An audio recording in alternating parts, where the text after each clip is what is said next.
Kapaskuhan, panahon ng reunion ng pamilya. Pero meron ding mga malungkot na sasalubong sa Pasko dahil mag-a-abroad naman ang kanilang kaanak. Itong nasaksihan ni Rafi Tima, live mula sa Naida. Rafi? Yan nga, Mel, ang sari-sari nating nasaksihan sa NAIA Terminal 3 kanina. Pero bago yan, Mel, ay dumating na yung 37 mga OFW mula sa Israel na voluntaryo nagpa-repatriate matapos nga yung kaguluhan sa pagitan ng Israel at ng grupong Hamas. 37 sila, 26 doon ay mga caregivers, habang 6 ay mga hotel workers. Sila yung mga kasama sa mga dumaraming bilang ng mga dumarating dito sa Pilipinas para dito sa bansa magpasko. Itong mga OFWs na galing sa Israel ay lula ng PR 371 na dumating sa NAIA Terminal 1 kaninang alas 6:30.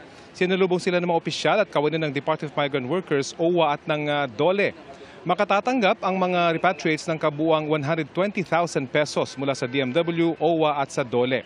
Ito na ang pang-13 batch ng mga OFW na voluntaryo nagpa-repatriate matapos ang pagsiklab ng gyera sa pagitan ng Israel at ng Hamas. Sa ngayon, nasa 411 OFW na ang bumalik sa bansa matapos ang pag-atake ng Hamas sa Israel noong Oktubre. Ito mga bagong dating na OFW mula sa Israel kasama nga sa mga dumaraming bilang ng mga arriving passengers sa bansa ngayong magpapasko. Pero marami man dumarating, meron din mga paalis para sa ibang bansa magdiwang ng Pasko.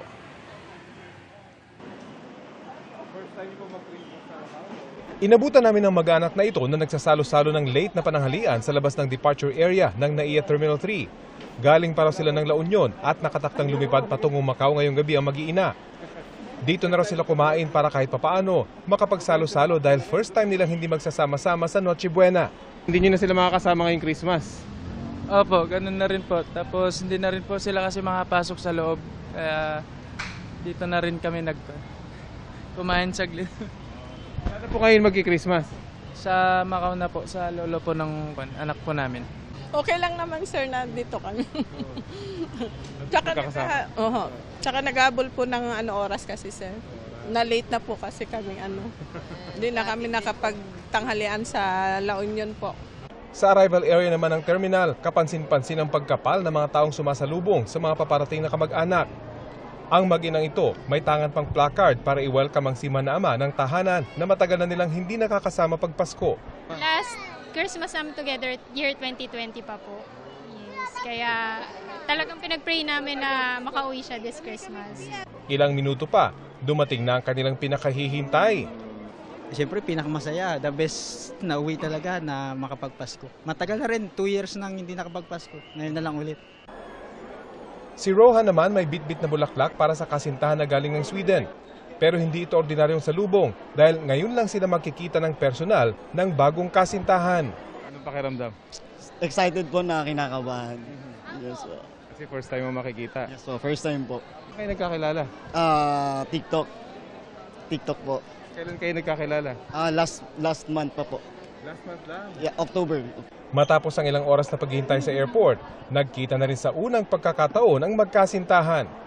Nakabase na sa Sweden si Madden at nagdesisyong magkita sila sa Pilipinas ng bagong kasintahan na isa namang OFW sa Middle East. First time mo makita? Opo. Anong pakiramdam? Sa TikTok. Opo. Anong pakiramdam? Masaya. Gaano ka-special ang Christmas na to ngayon sa'yo? Special. Sobra po. Ayon sa Kaap, inaasahan nilang mahihigitan ang 2 milyong airline passenger arrivals na naitala noong Disyembre ng nakaraang taon. Karamihan sa mga bumibiyahe mga lokal na turista. Handa naman daw ang 44 na airport na hawak ng Kaap sa dagsa ng mga pasahero, kabilang na ang pagtitiyak sa seguridad ng mga pasahero.